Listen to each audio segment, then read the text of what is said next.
जय हिंद साथियों, कैसे हैं आप सब। आई होप अच्छे होंगे। आज का हमारा टॉपिक है ग्रोथ एंड डेवलपमेंट। आपके सीटेट के एग्ज़ाम में बार बार इससे क्वेश्चन पूछे जाते हैं। 2 क्वेश्चन, 3 क्वेश्चन, कभी कभी 4 क्वेश्चन, 5 क्वेश्चन भी इससे पूछ लिए जाते हैं। तो ये बहुत ही इम्पोर्टेंट टॉपिक है। आज हम इसको कवर करने वाले हैं, तो आप कहीं मत जाइए। हमारे चैनल को सब्सक्राइब कीजिए और बेल आइकन को ऑन कर लीजिए ताकि अगले वीडियो की नोटिफिकेशन आपको सबसे पहले मिल जाए। चलिए स्टार्ट करते हैं आज का अपना टॉपिक।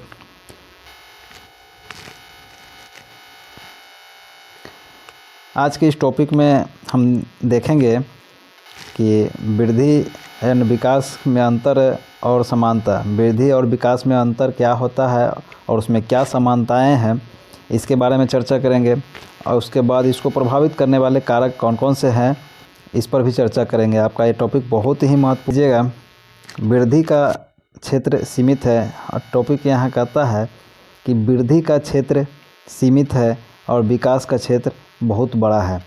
कहने का मतलब है वृद्धि एक समय तक आते आते रुक जाती है, परंतु विकास जो है निरंतर चलते रहती है।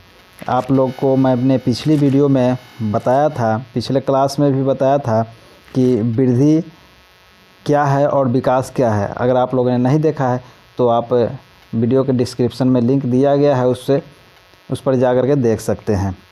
चलिए आगे देखते हैं। वृद्धि में लंबाई, भार, मोटाई इसकी बढ़त होती है जिसे हम माप तोल सकते हैं।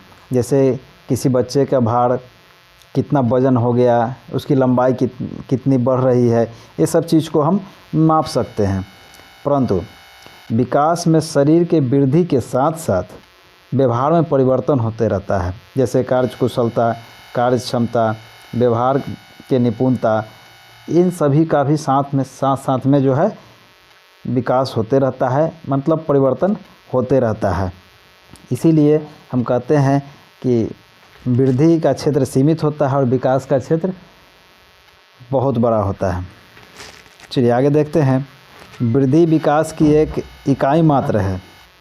वृद्धि विकास की एक इकाई मात्र है और विकास अपने आप में बृहद अर्थ रखता है। वृद्धि इसका एक भाग है। हमारे कहने का मतलब है कि ये जो है विकास है, इसमें एक वृद्धि इकाई मात्र में है। जो बच्चे के संपूर्ण जीवन में वृद्धि का जो भाग है वो एक छोटा सा भाग कह सकते हैं, एक भाग है जो कि उसमें भागीदारी देती है बच्चों के जीवन काल में। उसके बाद जो है विकास उसके जीवन पर्यंत चलते रहता है। गर्भ से लेकर के मृत्यु तक जो है विकास किसी भी बच्चे या किसी भी व्यक्ति का चलते रहता है। चलिए आगे देखते हैं। से वही चीज़ को कह रहा है कि इसकी प्रक्रिया आजीवन नहीं चलती है। वृद्धि का प्रक्रिया जो है आजीवन नहीं चलती है, मतलब कुछ समय तक चलती है, उसके बाद वह रुक जाती है। देखिए, बालक को परिपक्व होने के बाद वह रुक जाती है। हमारे कहने का तात्पर्य वही है कि कुछ समय चलती है और वह आगे जा कर के रुक जाती है। आगे देखिए, विकास का क्या है। विकास एक सतत प्रक्रिया है जो बालक के परिपक्व होने के बाद भी चलती रहती है। परिपक्व होने का उम्र बच्चे में 18 वर्ष से लेकर के 40 तक का है। इसको हम परिपक्व का उम्र कहते हैं, जिसको किशोरावस्था के बाद, किशोरावस्था के साथ, किशोरावस्था का उम्र होता है 12 से 18। किशोरावस्था का उम्र 12 से 18 का होता है। उसके बाद 18 से 40 का उम्र जो है वो परिपक्व किशोरावस्था का होता है। आगे देखते हैं। वृद्धि यह भौतिक विकास को दर्शाता है। वृद्धि जो है भौतिक विकास को दर्शाता है, जिसे हम प्रत्यक्ष देख सकते हैं। जैसे बालक की शरीर की वृद्धि हो रही है, उसका मतलब यह नहीं कि इसका विकास भी हो रहा है। कहने का मतलब यह है कि बालक का शरीर बढ़ रहा है तो इसका मतलब ये नहीं कि उसमें विकास भी हो रहा है, मतलब उसके व्यवहार में परिवर्तन हो रहा है।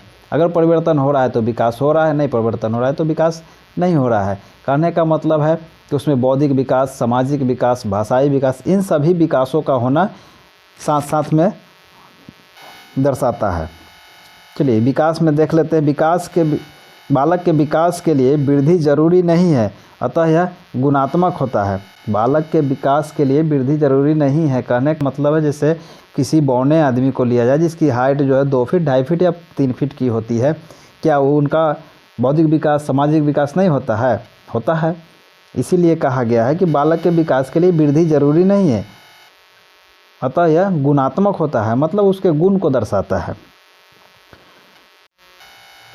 चलिए देखते हैं वृद्धि तथा विकास को प्रभावित करने वाले कारक के बारे में। जैसा कि मैंने आपको शुरू में बताया था कि वृद्धि और विकास को प्रभावित करने वाले कारक के बारे में जानेंगे कि वो किस तरह से प्रभावित करते हैं और क्या क्या हानियाँ पहुंचाते हैं।